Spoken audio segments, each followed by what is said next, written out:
Thank you for joining us this lovely day.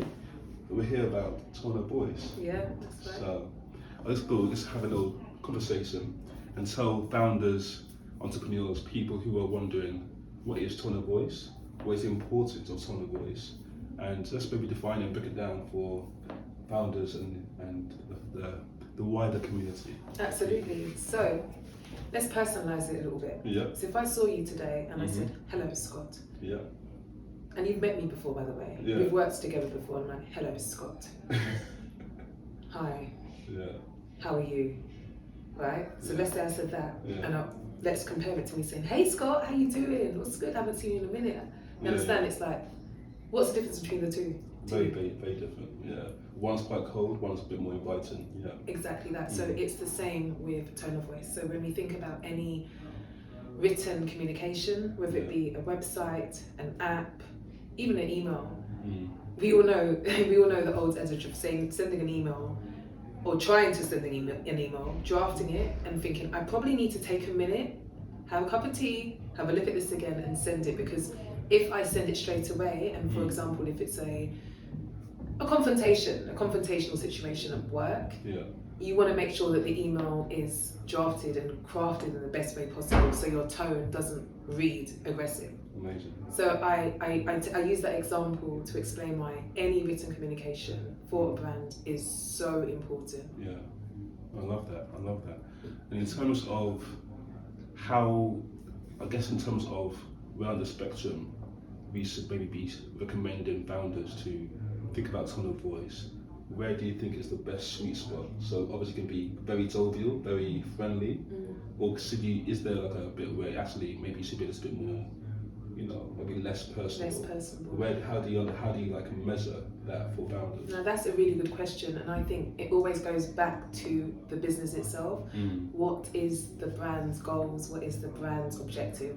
Yeah. So, for example, if we're thinking about solicitors, solicitors don't necessarily need to be warm and overly friendly, because you want your customer to know they're in safe hands, but at the same time you want them to trust your professionalism. So perhaps using loads of exclamation marks and super casual language in that instance and for that brand won't make sense. Now if it's a brand that's focusing on lifestyle, it can be fashion, it can be gym wear, exercise, whatever it may be that's more about a lifestyle, that's where you might want to inject a bit more warmth. But with every single brand that I work with, I make sure to do an in-depth consultation to find out, we can't make any assumptions. Let's say you were a solicitor and really were hell-bent on it being super friendly, then we need to find a way to adapt the tone so it's got the right balance. That's where the consultation comes. Amazing. No, I love that. No, thank you. And when it comes to, I guess, identity, brand, and tone of voice, are they the same thing, or what are some of the common mistakes founders may think about or may make when it comes to identifying? Are they different things, or are they all one and the same? That's another good question. Yeah. For me, they all work together. I can try and think of an example. Think about Innocence movies. You familiar with it? Yeah. Right. So what comes to mind when you think of Innocence movies? Honestly, I'm thinking about those little willy hats you used to put on the bottles. Yeah.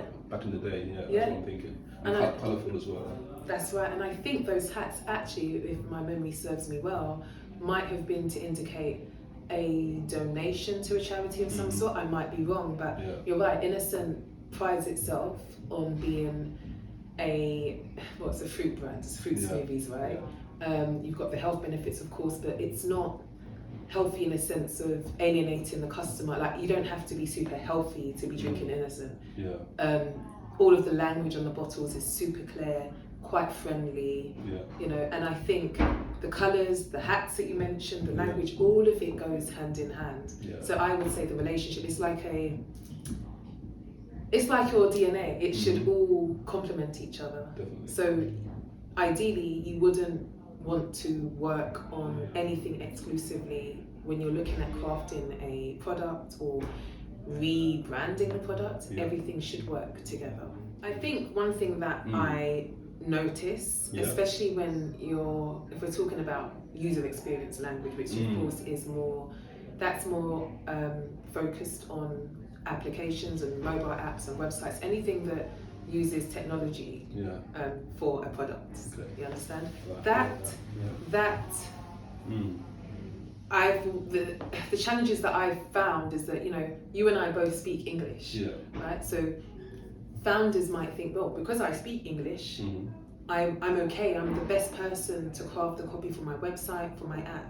But what you find, the difference between just general copywriting and UX copywriting is that as a UX copywriter, I'm always thinking about the user experience. So the great thing about the English language is there's so many different ways of saying the same thing. I have to think of what are the best ways to do this and how I maybe test them. Like test them with various audience members just to make sure that from, like, say you're on Uber, for example, that's your brand. Your brand, you ideally want it to be used not just by the Gen Zs and the millennials, but perhaps a 60-year-old that might have mobility issues and needs to order an Uber. So you want to make sure that it's so seamless and it's easy for them to understand. So that's where the user experience journey comes in, and the testing and learning and applying what you've learned. Amazing. And can you go a little bit deeper in terms of the differences between maybe usual copywriting and the UX copywriting? So, like, what are the differences in terms of maybe a generic brand copywriting, for example, in comparison to the user experience, please? Of course, yeah. So again, like, if we think of general copywriting, I think let's just use the innocent smoothie bottle as an example. Now, of course, again, you might not want your customers to have to spend ages reading something, but you've definitely got a longer time for them to understand what's in that bottle. Now, with anything that's tech-based, again, let's go back to Uber. Yes, Granny might need to book herself an Uber. And maybe it's easier for her to do so because maybe she doesn't have as many applications. That's just a presumption, right? Assumption. Now, say it's a Gen Z person and they've got TikTok, they've got Uber, they've got WhatsApp, they've got iMessage, they've got all these different distractions in the mobile phone environment. You want to make sure that the language is so seamless and so easy and quick for them to navigate whatever they need to do, be it booking an Uber or, I don't know, doing some luxury fashion, maybe not luxury fashion, maybe fast fashion shopping. You want to make sure that you've got their attention and you get them to do what they open that app to do. Now, I don't know if you've often opened your app to do something and you get distracted. Definitely. It happens to me all the time. All the time, All the time. So I've always got to bear that in mind when I'm drafting copy. It has to be quick. It has to be easy.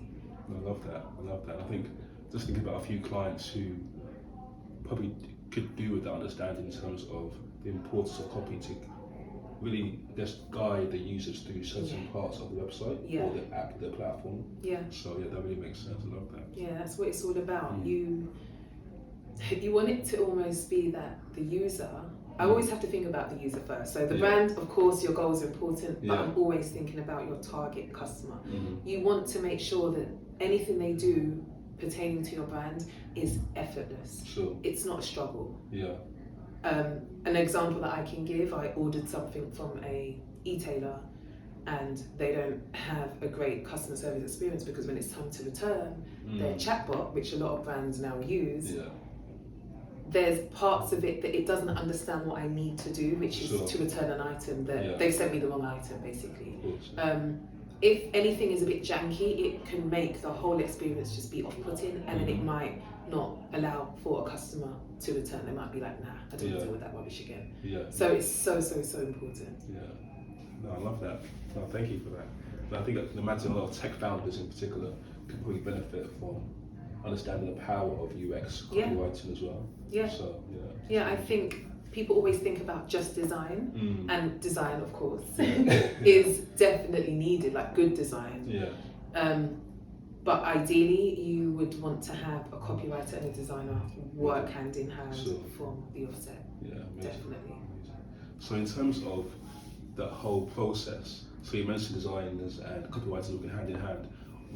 How else would you suggest the creative team collaboratively working together in terms of making it a bit more of a more seamless, effective process for anybody trying to build a brand?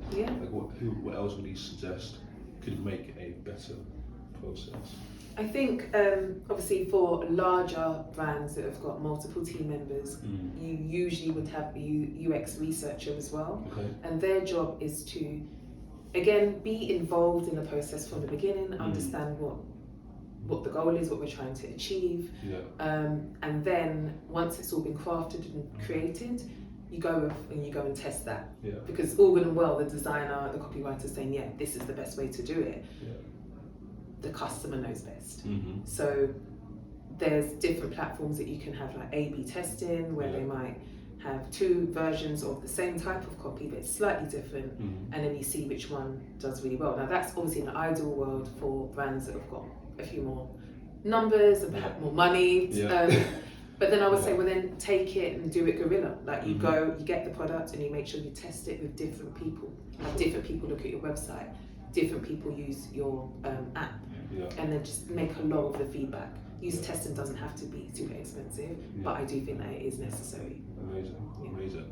And just in terms of other recommendations for founders, entrepreneurs, those who may be earlier in the game or the journey of building their brand for their products, whatever it may be, what are some of the maybe common mistakes or maybe things they are overlooking or neglecting? Any things from your side of the table that you want to maybe give them a little nudge towards? I would actually say, contrary to what it might sound, that it's good to think about iteration. So it's okay to launch something and then do 2.2, 2.0. If you look at all the apps that you go on, there's going to be a version 2 point something or 1 point something. It's never the first one is the one that goes to market and stays in the market. You always have to refine and adapt, especially as users' needs change. So now, if you use Instagram, for example, Instagram is now very much video based. People still upload photos, but if you go on your homepage, you're mostly going to see videos. And actually, because we see videos more subconsciously for the user, they now think, if I need to get a message across, what am I going to do? Video. So I think it's super important to know that it doesn't have to be overly perfect, but I do think that you do need to also invest in it. You spend time thinking about your brand, thinking about its goals. It's important to get the experts in the right fields, and then just know that you may need to, if your budget allows, it might be a couple of years, I don't know, but it's important to review and revise and iterate. I love that. And I think one thing that comes to mind is the idea of progress over perfection in terms of Kaizen. They call that. Exactly. It's Japanese. And I think one thing that I have fallen victim to is sometimes going for the latter. Oh no, we all do it. We all do it. This video alone, we had to make sure it's perfect, but at the same time, we committed to getting the video done. So it's just it's just knowing the balance. Exactly. So I love that. Amazing. Any other tips that you want to maybe tell any maybe viewers or listeners in terms of, hey, I'm an entrepreneur, I've got an idea for a product or a business. Where do I start to think about my tone of voice, my copywriting, and are there any maybe formulas or hacks that they can maybe incorporate into their business from the get-go? I think, speaking from a Black owner perspective, one thing that I would want to encourage is that little je ne sais quoi flavour that we have as a people, that absolutely should be present in your brand, especially if it's a lifestyle brand. Maybe not so much one that's a bit more, like the solicitors that we explained. But there are ways that you can make sure that audience is attracted to your brand. And that's where I come into play. So I would make sure I sit down with you. We need to understand, what are your goals? Who is your target audience? I love to do a tone of voice, can't even pronounce it, tone of voice workshop, where we break that all down, and we have a creative workshop before we actually get any work stuck in, and then we do an audit. I do an audit to suggest here's where this could be replaced. We test it out, we put it in situ with a designer, and then we can actually just have a look and feel of it. I think that's so important, just going back to that, just ripping up what you might have set and just said, okay, let's have fun with this. We did it, didn't we, with 478? And would you say that it was very useful, definitely, in terms of breaking down demographics, understanding your ideal customers and the profiles, personas, and yeah, that's something that is super important in terms of the overall process of developing a brand. Is that order? That's it. That's it. And I think as a founder, some people can fall victim to, well, my idea is it and that's gospel, but we cannot forget about the end user. It's so important. I worked years in retail, and I don't know if anyone's worked in retail, but it's all about the customer. The customer's always right, within reason, of course. But when you always have that in mind, it just means that it's a better experience for that end user, and it's more likely for them to come back. And that's what you want. Exactly. No, I love that. And in terms of, I guess, maybe your style, or maybe a recommended, I guess maybe like your approach to tone of voice, or maybe crafting copy, is there maybe a process that you kind of stick to? With every brand, like I say, with the tone of voice workshop, and we're having our creative session, we really want to break down who isn't, let's just say you might have a brand that has multiple type of customers, but we want to nail down 1, 2, 3, you know, if it's that many. And I think the process of doing that is like how you would get to know someone. You know, you get to know someone, you ask a few questions at the beginning, you know, like, what's your name, how old are you, blah, blah, blah. But then over time you get to know their interests, and so I like to delve into that with the brand to understand the client base. So if you want to know more, I would suggest you book a session. That's cool. That's a great call to action. I love that. You heard it here. Book a session.